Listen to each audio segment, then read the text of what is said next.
Good morning, everyone. Welcome to you in my YouTube channel.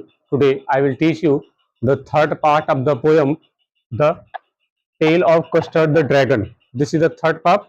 From here, I taught you first part and second part of this poem. Now today, I will start the third part of this poem. Let's start. But presently of spoke little dog mustard.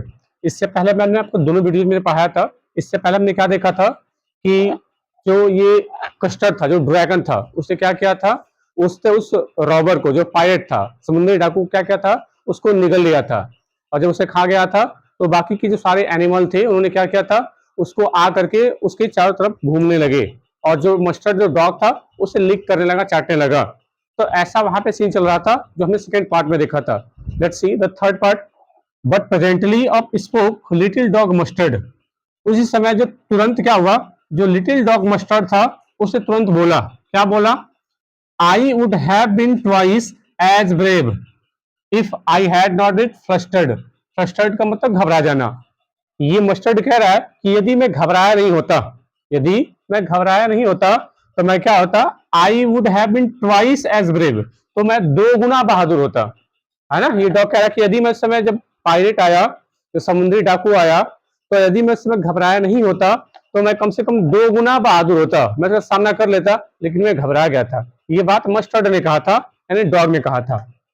And up spoke Ink. इसके बाद जो ink है, ink कौन था, ink था वो little जो cat थी। इंक ने कहा, एंड अप स्पोक ब्लिंक, और ब्लिंक ने भी कहा ना, ब्लिंक ये वो कह सकते हैं कि वो रैट था।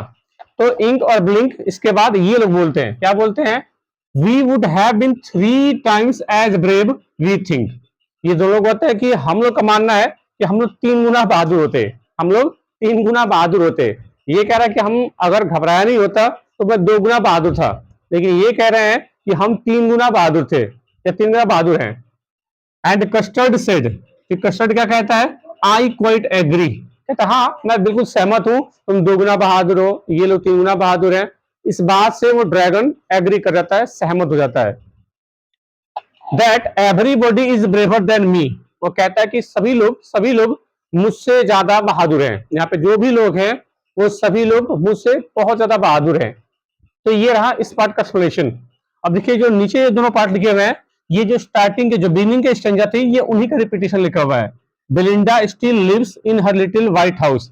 बेलिंडा अभी भी अपने उस व्हाइट हाउस में रहती है। With her little black kitten, साथ में उसका छोटा बिल्ली का बच्चा।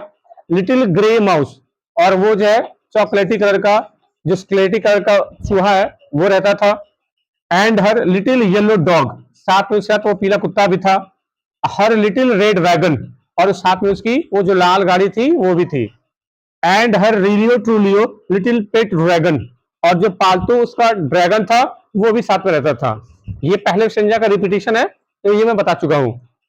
उसके बाद लिखिए, Belinda is as brave as a barrel full of bears. Belinda उतनी बहादुर थी कि वो किसी से डरती नहीं थी। ये वाला भी सेकंड एक्सचेंजर था।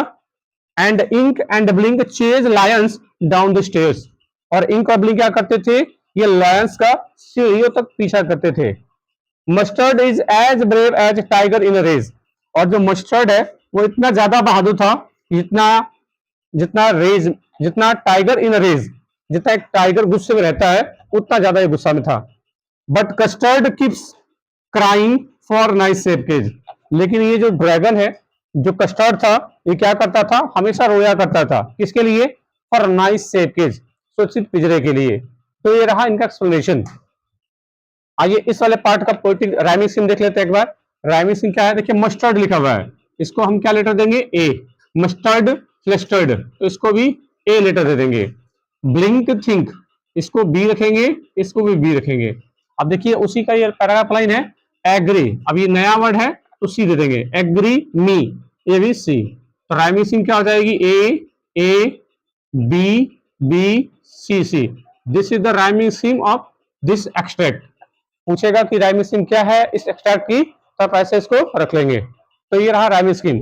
बाकी ये नीचे वाले पार्ट को मैं पढ़ा चुका हूँ स्टार्टिंग में, तो वहां से आप इसको देख लेंगे।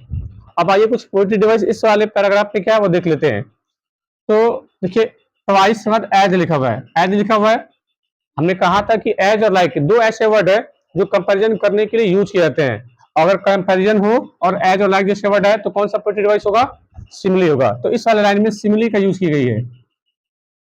ये काफी इंपॉर्टेंट पोएट्री डिवाइस है, ये आपको आना चाहिए। एज और लाइक जैसे वर्ड है और वहां पे तुलना हो तो पोएट्री डिवाइस क्या हो जाएगी? सिमिली हो जाएगी। और इस लाइन में कोई है? यहाँ पे भी एज दिखा है, यहाँ पे भी एज दिखा है, तुलना यहाँ पे भी हो रही है, तो यहाँ पे भी कौन सी पोएट्री डिवाइस हो जाएगी? सिमिली हो जाएगी। इसके बाद देखिए, I quite agree is a braver than me. देखिए यहाँ पे तुलना हो रही है ना, कह रहा है कि that everybody is braver than मी। सभी लोग मुझसे ज्यादा बहादुर हैं, है ना। यहाँ पे तुलना हो रही है सभी लोग की, इससे तुलना हो रही है। तुलना यहाँ पे भी हो रही है, लेकिन यहाँ पे एज और लाइक जैसे वर्ड नहीं है। फिर यहाँ पे पोएट्री डिवाइस कौन सी हो जाएगी? यहाँ पे मेटाफर नाम की पोएट्री डिवाइस हो जाएगी। ध्यान रखिएगा, ये भी तुलना करने के लिए यूज की जाती है, लेकिन इसमें एज और लाइक जैसे वर्ड नहीं आएंगे। तो यहाँ पे मी की तुलना इन सभी से हो रही है। यहाँ पे देन कंजक्शन में लगा हुआ है जो कंपैरिजन करने के लिए आता है, लेकिन यहाँ पे एज और लाइक जैसे वर्ड नहीं है, तो कौन सी पोएट्री डिवाइस हो जाएगी? मेटाफर हो जाएगी।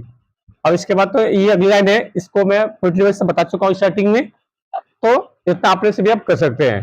तो इसके साथ ही अपना the tale of Custard the dragon part 3 ये समाप्त हुआ। तीनों पार्ट जरूर देखिएगा, इंपॉर्टेंट पोयम है, एक लंबा पोयम। ध्यान रखिएगा इसकी जो टाइटल मतलब ये जो स्टाइल में लिखी गई है वो बैलेड में लिखी गई है। पूछेगा कि what is the style of this poem, तो लिखेंगे ballad is the style of this poem. एक बैलेड में लिखी गई है, ये कथा गीत है। इसके बाद आपको जो भी मैंने सेकंड वाले पार्ट में जो क्वेश्चन दिए थे करने के, आपकी पोएट्री डिवाइस बताइए कि उस वाले लाइन में क्या है। तो जिन्होंने भी सही जवाब दिए हैं उनके आंसर और उनके नाम जो है वीडियो के एंड में मिल जाएंगे। अपना नाम देख लीजिए कि क्या आपने सही जवाब दिया हुआ है। तो अगर कमेंट आता है, अगर आपको कमेंट कर सकते हो तो करिए जरूर, ताकि उससे आपकी नॉलेज ग्रूम हो जाएगी। तो आज के लिए इतना ही। Thanks for watching.